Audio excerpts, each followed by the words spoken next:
you're trying to run Star Citizen in VR on a Pimax headset, you might have noticed it isn't natively working immediately when you fire up the game.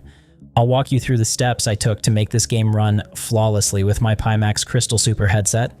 This guide should also work for the Pimax Crystal Light, and I assume though, but can't test it myself, the older Pimax models as well. If you don't have a Pimax headset and are having trouble with your VR setup, I recommend Chachi Sanchez's VR Discord, and the link is in the description. It's the largest hangout for VR users in the verse and has step-by-step guides for nearly every headset. Let's start by opening Pimax Play and selecting the device settings. The first thing I did was disable any GPU upscaling on the Games tab. Star Citizen is going to be running their own upscaling in the game, then we'll send the output directly to the headset. I don't want any conflicts in the event Pimax Play attempts to alter the feed. Eye tracking isn't supported with Star Citizen yet, so we really want the headset to act as a pass-through display and head tracker. Now, the most important setting here is located on the General tab. We need to make sure that SteamVR is the openxr runtime, and as you can see on my screen, it's not. We'll fix that, so go ahead and close the device settings, then click Start SteamVR in Pimax Play. Even if SteamVR is listed as the runtime, you'll need to make some changes to the SteamVR settings, so make sure you open it anyway. Once SteamVR loads, you can click on the menu, then Settings. Go down to the openxr tab and click Set SteamVR as the openxr runtime. Once you do that, the runtime should change at the top to SteamVR. You might have a Windows pop-up like I did, authorize it, and the switch should happen. Next, we need to make some changes to the video output. Click on the Video tab.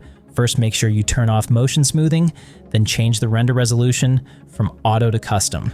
I don't know the reason why, but SteamVR is running the headset at a much higher resolution than native, which is causing some issues in Star Citizen. We're going to adjust the resolution per eye down. There's no perfect number I can give you here, because everyone's PC performance is going to be different. On my system, which is listed in the description, I'm running 3844 by 3452 per eye on the Pimax Crystal Super. That translates to 68% in SteamVR. Native for this headset is 3800 by 3800 per eye, so that gets very close. At that resolution, I have a very sharp image while still keeping performance in a playable range. In the VR Discord, some people were setting this as low as 30%. You may or may not need to adjust this on your Crystal Light. The Crystal Light is natively 2880 by 2880 per eye. Let me know in the comments if you do, and your system specs. Now go ahead and close SteamVR. Go back into Pimax Play, and after SteamVR is fully closed, verify that the runtime was switched over. At this point, as long as Pimax Play is up in the background and your headset is detected, Star Citizen will automatically launch SteamVR if it's not already running when you launch the game. Some people have reported they prefer to be in SteamVR with their headset on when they launch, so the game is centered, but I haven't had too many issues with it, and I don't recommend that you use VR on the menu anyway. You can recenter your view with keyboard commands in the game if you need to. Let's go over the settings in the Star Citizen in-game menus next. Jump into the Graphics Settings tab. You have to be running Vulkan, which is the default starting with patch 4.5. Change the overall quality preset to medium. This used to be almost meaningless in older builds, but with the engine updates and switch to Vulkan, that slider actually has real impact now. I found medium is the sweet starting point for testing. High or ultra can work on some rigs, but if you're troubleshooting or setting this up for the first time, medium will save you a lot of frustration. You'll also want to experiment with the upscaling depending on your card. One of the three options might give you better performance. Next, the VR settings are in the comms, FOIP, VR, and head tracking menu.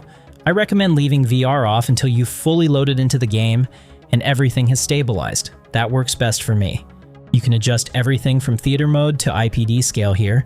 You should also take the time to review or customize the key bindings for toggling VR on and off, recenter device, and toggle theater mode as you'll be using them in game quite a bit. From here on out, it's honestly trial and error. There's no shortcut around it, but taking the time to dial it in for you. If things feel smooth, you can try nudging a setting up. If you start seeing stutter, hitching, or inconsistent frame pacing, pull it back down. Small changes matter here, and I recommend following good testing protocol. Don't swing sliders wildly, or you'll never know what helped or hurt. And yes, you're probably going to relaunch the game multiple times while doing this. That's normal. It took me a while to figure out that I could run the headset at that scale, and I spent about an hour testing everything. One thing I want to be clear about is this isn't about chasing perfect performance. Sylvan's done some real wizardry behind the scenes, and most people are reporting there's practically no performance impact on their systems compared to their non-VR frame rates, which is amazing, and my experience tracks with that once I got everything dialed in and working properly. And once it is, man, it's one of the most immersive ways to experience Star Citizen right now, especially if you already own a Pimax headset and a system that can handle it. And if you don't and want to pick one up, there's a referral link with up to $120 off a headset.